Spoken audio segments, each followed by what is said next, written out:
बताया गया था परागण प्रक्रिया के बारे में। परागण सामान्यतः दो प्रकार का होता है। पहला है स्वपरागण, नंबर 2 परपरागण। स्वपरागण स्वतः होता है, जबकि परपरागण किसी वाह्य माध्यम की सहायता से होता है।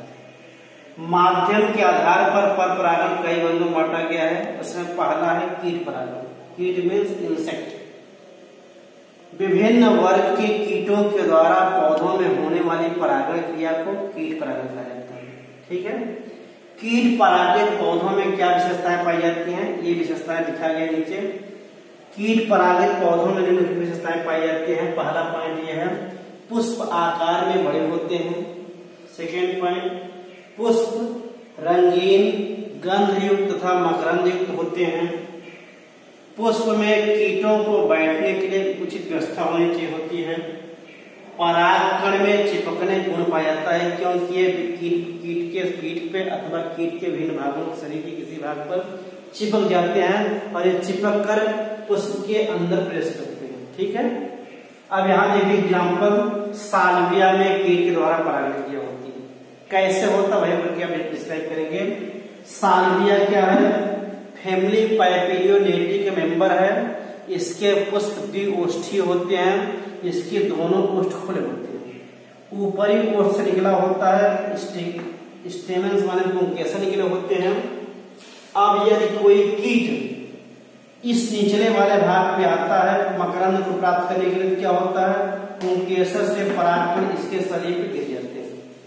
जब परागकण इसके शरीर पर गिर जाते हैं, चिपक जाते हैं, अब यही कीट यदि यहाँ से निकल के यहाँ दूसरे पुष्प के अंदर प्रवेश करता है तो शरीर पे लगे हुए कीट पुंग स्त्री केसर के वर्तिकाल से चिपक जाते हैं। हम इस प्रकार परागण क्रिया संपन्न हो जाती है।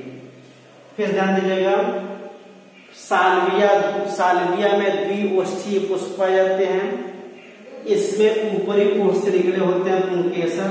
पुंकेसर का अगला भाग एंथर या परागकोश का रहता है, जिसमें परागकण भरे होते हैं। जब कोई कीट मकरंद की खोज में इस पुष्प के अंदर प्रवेश करता है तो इसका पुंकेसर इसके पीठ के टच में आ जाता है, और जैसे पीठ के टच में आता है परागकण इसकी सतह से चिपक जाते हैं। अब जो परागकण कीट के सतह पर चिपके हुए हैं, वो अब यही कीट क्या होगा, किसी अन्य पुष्प में जाता है तो वहां जब प्रवेश करेगा तो इसका शरीर टच होगा किससे, स्त्री केसर के जायांग भाग से, स्त्री केसर के वर्तिकाल से, और वर्तिकाल से इसमें आगे परागकण चिपक जाएंगे। इस प्रकार कीट परागण क्रिया संपन्न हो जाती है। ठीक है, ये हो गया कीट परागण के बारे में। दूसरा है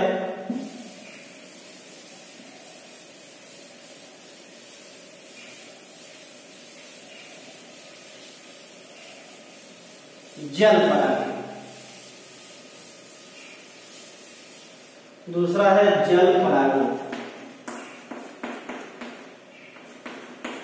जल माने होता है वाटर पॉलिनेशन।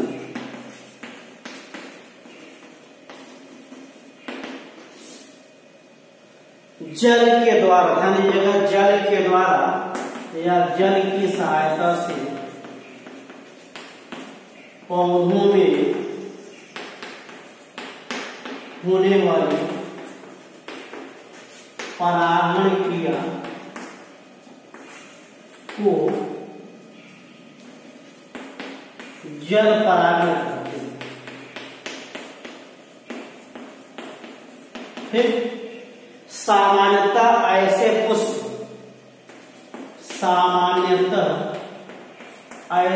पुष्प जो जल के अंदर अथवा सतह पर पाए जाते हैं, उनमें जल के द्वारा परागण क्रिया होती है। ठीक, माने इसमें माध्यम क्या होगा, जल। ध्यान दीजिए पुनः, जल की सहायता से पौधों में होने वाली परागण क्रिया को जल परागण कहते हैं। सामान्यतः ऐसे पुष्प जो जल के अंदर अथवा सतह पर पाए जाते हैं उनमें जल के द्वारा परागण क्रिया संपन्न होती है। एग्जाम्पल देखिए, जैसे वायलिसनेरिया। वायलिसनेरिया क्या है? एक जल निम्न पौधा होता है। वायलिसनेरिया में जल परागण।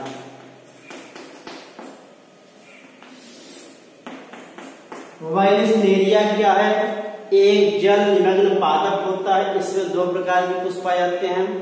एक लिंगी होता है, नर पुष्प अलग होता है, मादा पुष्प अलग होता है। इसमें देखिएगा, ये जल की सतह है और इसके अंदर क्या होता है? इसमें पौधा पाया जाता है। ठीक, अब यहां होता क्या है? ये फ्लावर है, नर पुष्प से परागकण जल की धारा टूट जाते, टूट के बहते हुए बहते रहते हैं। अब यदि ये मादा पुष्प के वर्तिकाल के संपर्क में आते हैं तो यहाँ परागण क्रिया संपन्न हो जाती है। अब यह परागित या परागण क्रिया के बाद पुष्प नीचे चला जाता है, क्योंकि इसका डंठल क्या होता है? कुंडलित होता है। पुष्प नीचे चला जाता है, वहां पर परागण के बाद निषेचन क्रिया संपन्न होती है। इस प्रकार यहाँ देखेंगे वायलिसनेरिया में जल के द्वारा परागण क्रिया संपन्न होती है। ठीक, यह हो गया जल परागण।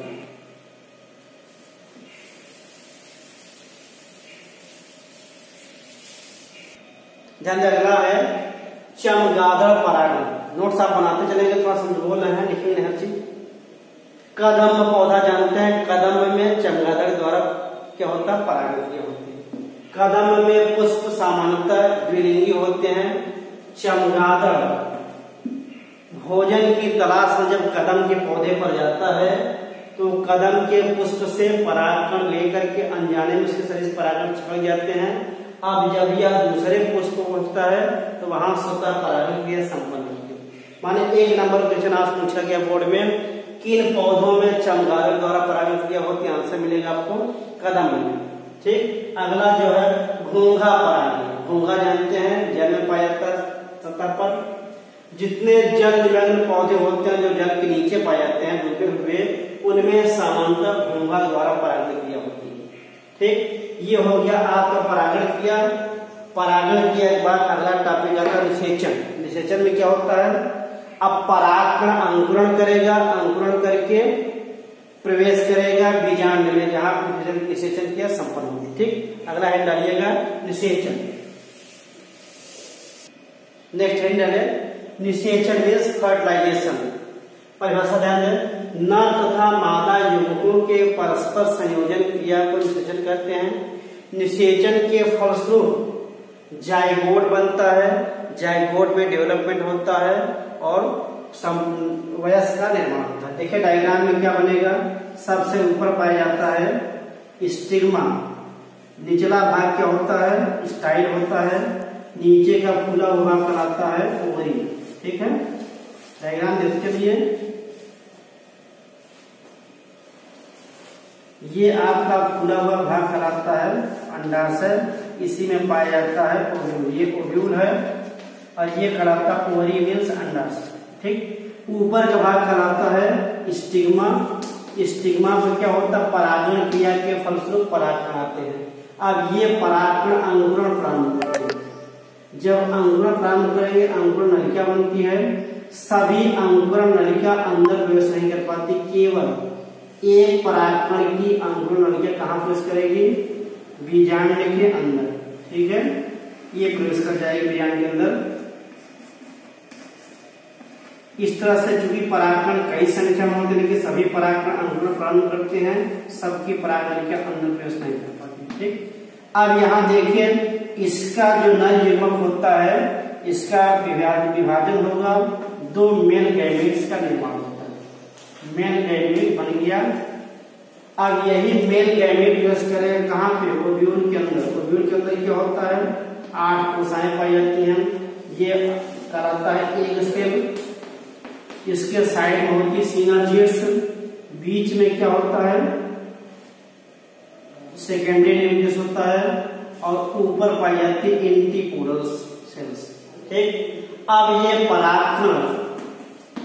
परागकण धीरे धीरे नमी अवशोषित करके अंकुरण प्रारंभ करता है। परागण के फलस्वरूप परागकण नमी को एब्जॉर्ब करके अंकुरण प्रारंभ करते हैं। प्रत्येक परागकण से अंकुरण नलिका निकलती है, लेकिन सभी अंकुरण नलिका जिसे कहते हैं जर्म पोल या जर्म ट्यूब, यह जर्म ट्यूब अंदर प्रवेश करेगी, लेकिन सभी जर्म ट्यूब या पॉलन ट्यूब, इसको पॉलन ट्यूब भी कहा जाता है, ज्यादा अच्छा रहेगा। ठीक, केवल एक परागकण का पॉलन ट्यूब बीजांड के अंदर प्रवेश करता है। अब बीजांड के अंदर जब प्रवेश करते हैं मेल गैमेट्स बनता है। यही मेल गैमेट्स क्या होगा, अंदर प्रवेश करेगा बीजांड के। बीजांड में एक सेल होता है, एक सेल के न्यूक्लियस से इसका न्यूक्लियस फ्यूज हो जाता है। इस प्रकार निषेचन क्रिया संपन्न होती है, माने male gamete plus egg cell, इन दोनों का फ्यूजन होगा, क्या बनेगा, जाइगोट बन जाता है। यह पूरी प्रक्रिया कहलाती है निषेचन। मींस निषेचन में क्या होता है, मेल गैमेट्स फ्यूज होता है एक सेल से और एक सेल का पूरा डेवलपमेंट होता है, बनता जाएगा, ये फ्यूजन होता है, ये दोनों क्या होगी, एनएन होगी। ठीक, इस प्रकार निषेचन क्रिया संपन्न होती है। निषेचन के बाद क्या बनेगा, आगे का डेवलपमेंट होता है।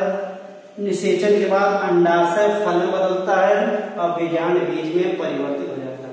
इतना परिवर्तन कैसे होता है, यह परिवर्तन क्रमशः एक निश्चित क्रम में होता रहता है। ध्यान दीजिएगा, निषेचन के बाद पुष्प में निम्नलिखित परिवर्तन होते हैं। नोट करते चलेगा आगे, इसके जस्ट आगे डलेगा या पॉइंट मिलेगा, निषेचन के फलस्वरूप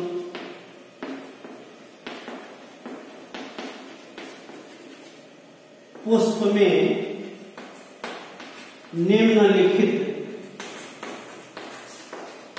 परिवर्तन होते हैं। निम्नलिखित परिवर्तन होता है। पहला पार्ट देखो, पहला क्या हो जाएगा, कैलिक्स करोला, माने वायदलपुर दलपुर, कैलिक्स एंड करोला सूख कर गिर जाते हैं।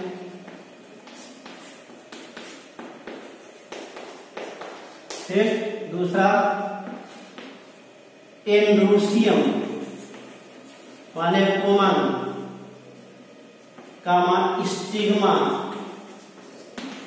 तथा स्टाइल सूख कर गिर जाते हैं।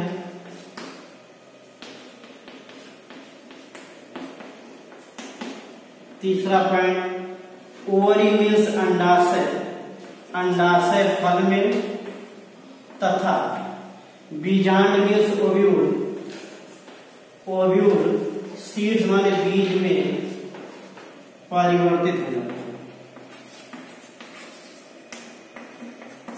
ठीक, ये परिवर्तन होता आफ्टर फर्टिलाइजेशन। निषेचन बाद क्या परिवर्तन होता है, उसमें कैलिक्स करोला मीन्स वायदलपुर तथा दलपुर सूख कर गिर जाते हैं।